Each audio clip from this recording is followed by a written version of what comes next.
Good evening, students. Today's class is for BPA third year finance specialization students, and we will discuss the subject called security analysis and portfolio management, SAPM subject. Dear students, we are now in unit 3. After completing unit 1 and unit 2, we are discussing unit 3, or we have just started the unit 3. Third unit, that is. So far as our last class is concerned, we were discussing about bonds, because first topic of your unit 3 includes bond analysis. So the last video was on completely bond analysis, and we have seen the basic difference between bonds and debentures. We have seen that. No doubt both the term bonds and debentures are having almost the same meaning, but still there exists a small amount of difference between the bonds and debentures. That was about last video. But in today's class, we will discuss one of the previous year exam question also. Today's topic has already came in last year's question paper. That topic is bonds versus shares, or what is the difference between bonds and shares. Describe the various characteristics of bonds. So now we will discuss the bonds and how it is differ from shares.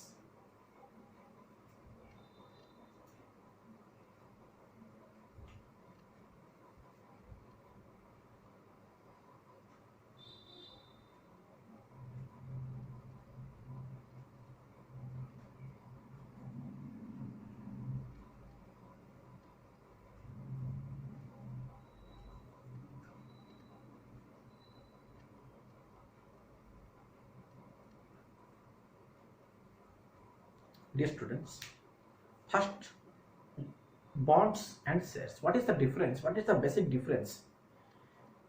For understanding the basic difference between bonds and shares, let's discuss what is the basic meaning of shares, also the basic meaning of our bonds. What is a share?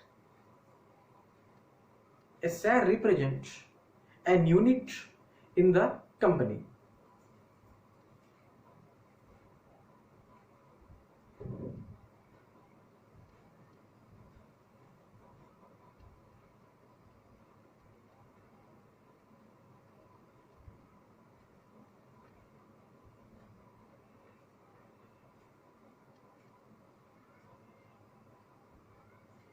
A share represents an unit in the company.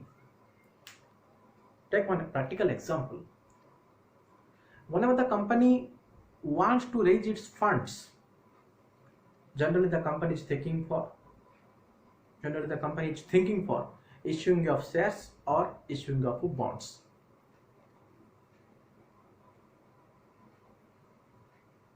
Now, when the company is issuing its shares to the general public, and when the general public buys the equity shares of the company, they become the proportionate owner to the amount of shares that they have purchased. For example,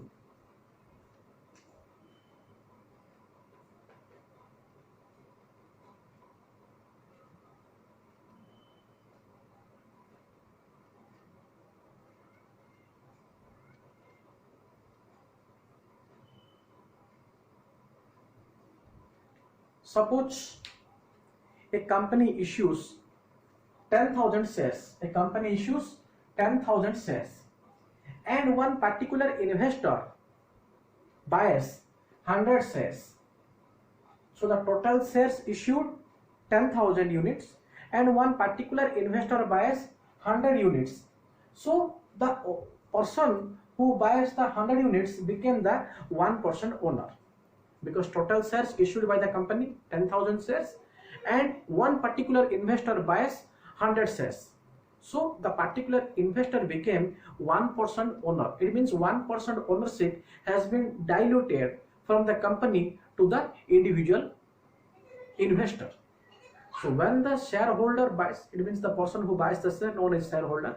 When the shareholder buys 100 units of share at that particular moment, he or she became the 1% ownership. So 1% ownership has been diluted by the company. So by issuing the shares, one thing is for sure is that by issuing the shares, the ownership has been transferred by the company.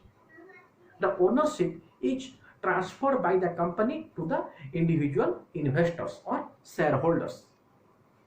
The person who buys the shares is known as the shareholders. So under shares, it is quite clear that ownership has been transferred.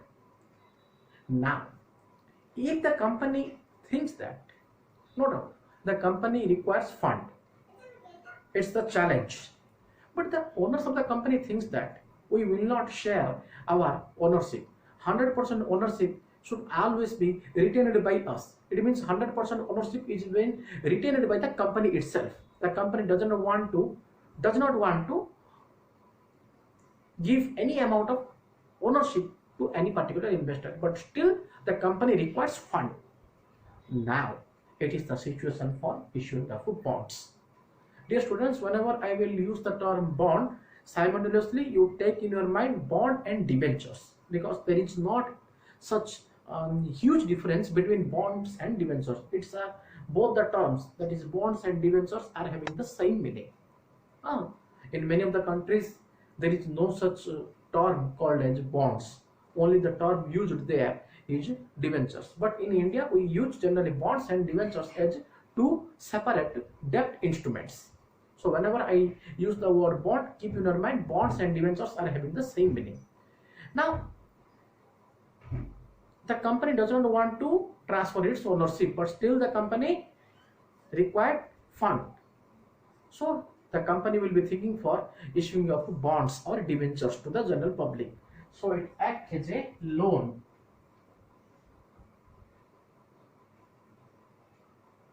Bonds and debentures, the bonds act as a loan to the general public.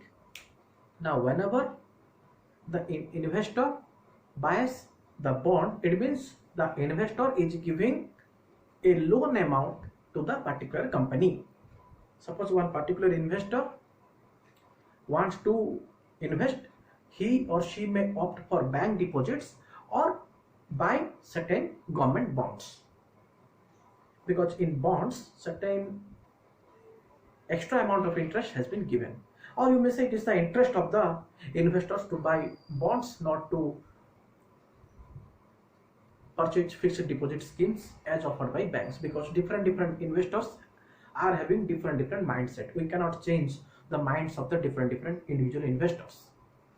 Someone is interested in bank deposit, some other investors are interested in buying of government bonds. So now I think a basic idea has been created in your mind regarding what is a bond and what is a share. Come to some additional differences.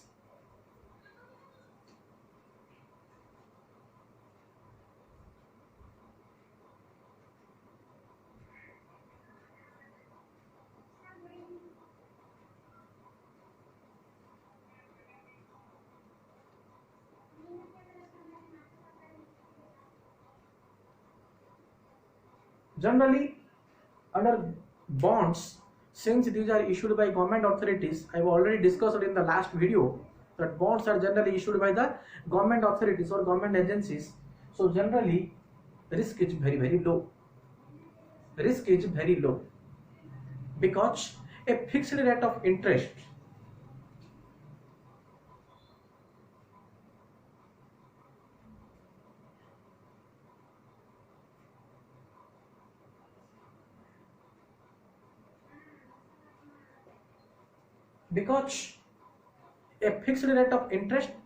generally 8% or 9% is provided to the bond holders, and the rate of interest is fixed. Rate of interest is fixed, and also it has been mentioned in the bond certificate. So when the individual investor buys the bonds from the government agencies or any government bonds, you may say, generally fixed rate of interest are provided to the bond holder or to the investor. maybe 8%, 9%, in certain cases 10%. There is no such fixed rate of interest. Different government bonds issue different interest rates, taking into consideration the market force. Now, since there is a fixed rate of interest is definitely provided under bonds, so risk is also very low, because you may say almost zero risk. It carries almost zero risk, but the shares are always having high risk, because here no fixed rate of interest.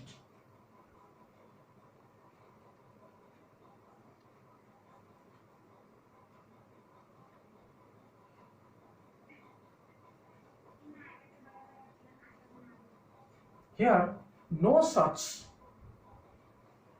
fixed rate of interest are given on the shares.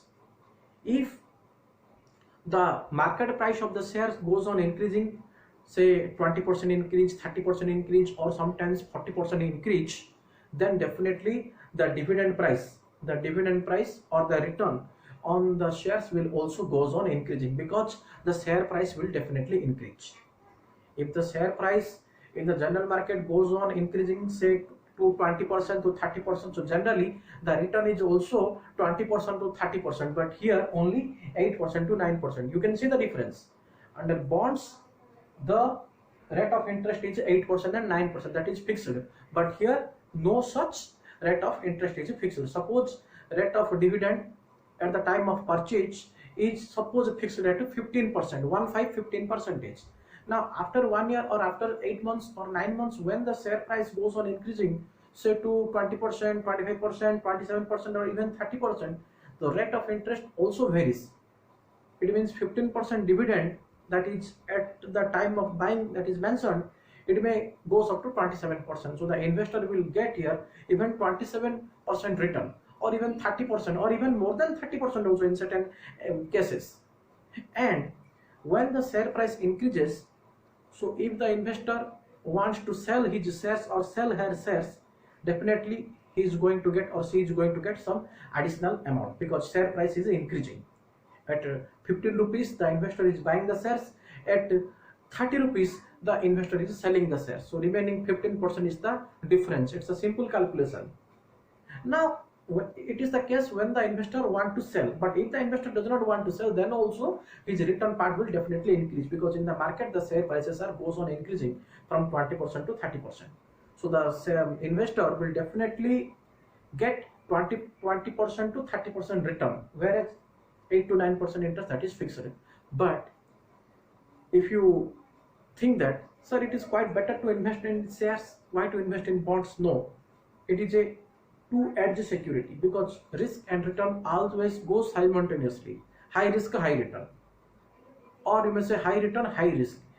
Take the other case, if the share price goes on decreasing, ये भी हो सकता है, market का कुछ भरोसा नहीं. If the share price goes on decreasing, say at the time of buying the shares, the share price is 15 rupees. Now after 6 months or after 4 months or after 8 months, when the share price decreases from 15, 14, 13, or even 10, even 9 rupees, definitely the rate of return will also vary, even though it is mentioned at 15% at the time of buying, but still, or as the market price of the shares goes on decreasing trend or in a decreasing nature, so the obviously return is also been decreasing. So the 15% interest or 15% dividend, that is the return, has been reduced to 10% or 9%. Moreover, the total amount of capital will also decrease. Suppose, take the example very carefully. Suppose the investor buys here 100 shares, and each share costing rupees 1000. Rupees 1000, 100 shares. So the total amount is rupees 1 lakh. 1000 into 100, 1000 into 100. So total share price becomes 1 lakh 1000 into 100. Now suppose the base price is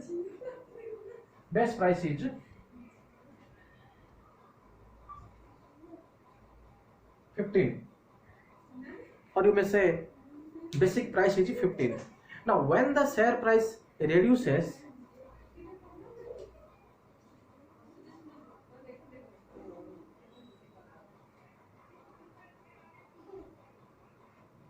to 12 rupees, when the share price reduces to 12 rupees, so here also the total amount has been reduced by 12,000.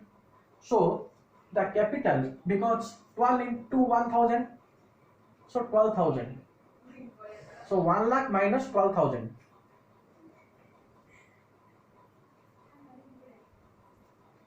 Because this 12 is the share price at the time of buying 15 rupees. Now when the share price decreases to 12 rupees, so 12 into 1,000, that is 12,000. So total share price now will become 1 lakh minus 12,000, that is 88,000. So the total share capital has been reduced to 88,000, but we are paying 1 lakh. At the time of buying the shares, we are investing rupees 1 lakh. But still, forget about the return part. Our total capital or total principal amount became 88,000 because the share price has been reducing. But here in the case of bonds, no such risk is there. 1 lakh we invest, 1 lakh definitely we will get along with 8% or 9% or a fixed rate of interest as specified in the bond certificate. But here 20 to 30% increase भी हो सकता है, 5 to 10% या 20% decrease भी हो सकता है. There may be increase, there may be decrease in the case of shares. Now when the share price has been, once the share price in the general market goes on decreasing, with the example, now you will clearly able to understand what is the effect. Forget about the return part, no doubt. The investor, instead of getting 15% will get 12%, but his total or her total capital also has been reduced by rupees 12,000. The 1 lakh will become 88,000, and if so, if the 12 rupees is again reduced to say 10 rupees, so 10 into 1,000, that is also 10,000. So the share price again goes on decreasing.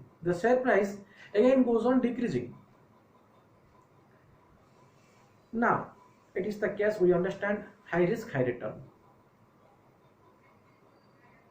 Another difference you may also say,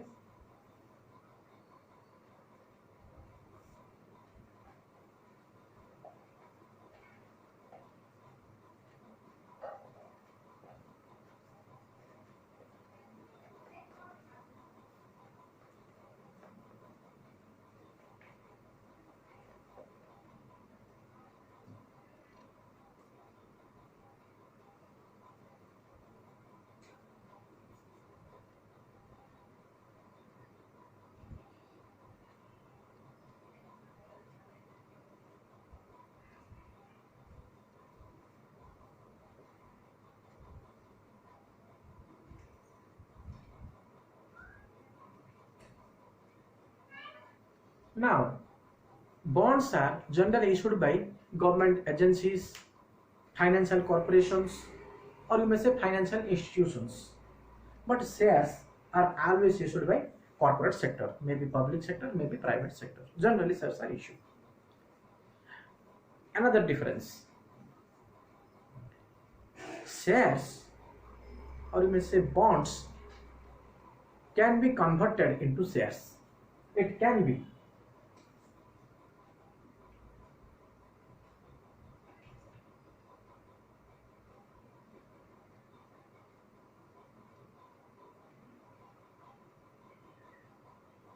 It can be converted into shares.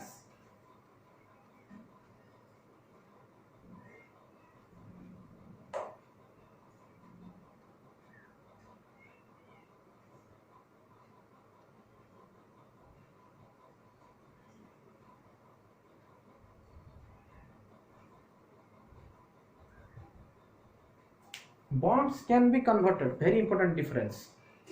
Bonds can be converted into shares, but shares cannot be. Shares cannot be converted into either debentures and bonds. Remember the term. Bonds can be converted into shares, but shares cannot be converted into bonds or debentures. Now, we have seen certain basic differences between bonds and shares. Another thing is that when the company is in a situation to wind up, or when the end of the company comes due to any reason, maybe not getting sufficient amount of profit, not able to run properly, whatever be the case, when the company is closing down or when the company is winding up, then first preference will be given to the bondholders. The first preference will be given to the bondholders. It means the bondholders will get their amount at first. Then if any amount left, that will be distributed among the shareholders. So both bonds is having certain advantages, also certain disadvantages. Shares is also having certain amount of advantages, certain amount of disadvantages. It is up to the investors, or it is up to the mind or choice of the investors which kind of security that they want to buy. Either the investors may buy for bonds or may opt for bonds, or the investors may think for shares. It's completely their choice. So dear students, this is the basic difference between bonds and shares. Now let's discuss what are the various features of a bond. If you remember, in the last video we have completed the first feature. There are 4 to 5 features of a bond. We have successfully completed the first feature, that is the face value. Every bond is having certain amount of face value, and the face value represents the principal amount which is bound to be returned to the investor at the time of maturity. Generally, bonds ranges from 1 year to 5 years. There may be 1 year, 2 year, 3 year, or even 5 year, or in certain cases 10-year bonds also. But the popular bonds which ranges or which currently running in India ranges from 1 year to 5 year. So that's the first feature, is face value. Now second one, you may say interest.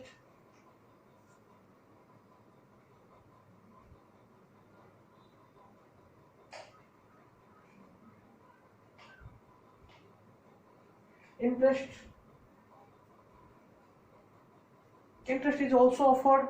Second characteristic feature is the interest. Dear students, interest is also provided under the bonds, as I said in point number 2, that a fixed rate of interest may be 8%, 9%, or 10%, or even 12% is generally provided on the bonds. So a bond always carries a fixed amount of interest that is bound to be paid, or that is the guaranteed return to the investor.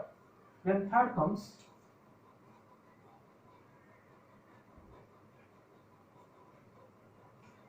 coupon rate. Every bond is having certain amount of coupon rate. Coupon rate is nothing but, you may also say, the subunits of the bond. What is the basic per you may say per unit price? What is the coupon rate, or what is the per unit price of the bonds? That is also need to be mentioned in the case of bonds.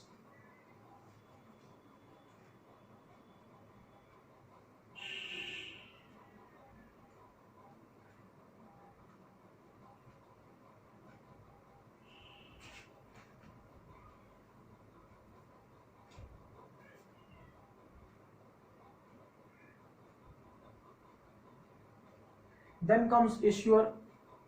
Dear students, as I already said, the issuer of the bonds, generally the government agencies, the financial institutions, or the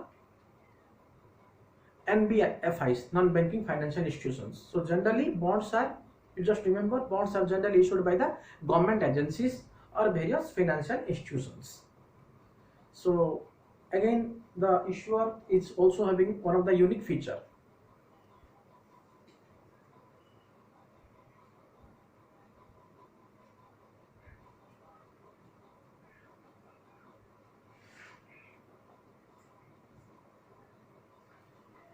The last feature or last characteristics of bond is the credit rating agency. Bonds also act as a credit rating agency for the government.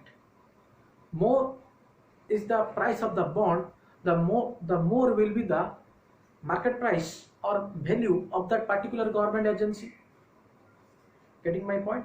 Credit rating agency means bonds always act as a credit rating viewpoint or basis for different government agencies. More will be the price of the bonds, more will be the reputation of the market agency in the general market or in India.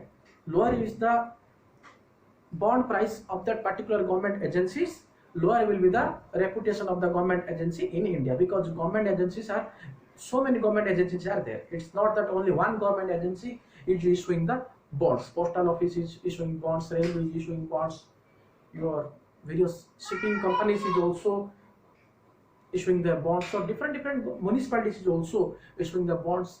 So different government agencies issuing different kind of bond. So bonds also act as a credit rating agency also. So dear students, these are the various characteristic features of the bonds. So in today's class we have seen the basic difference between bonds and shares, and also we have completed successfully the various characteristics of a bond. This is a exam question also, so go through today's video very carefully. As I said, already said you that this question has already came in the last year's exam. The question is like that: what is the basic difference between bonds and shares, or how bonds is differ or different from the shares? Also discuss the various characteristics of bonds. So first you need to write the basic differences between bonds and shares, also the 5 to 6 points of characteristics of a bond. So go through today's video very carefully. If any doubt arises, we will discuss it in the next Google Meet session. Thank you.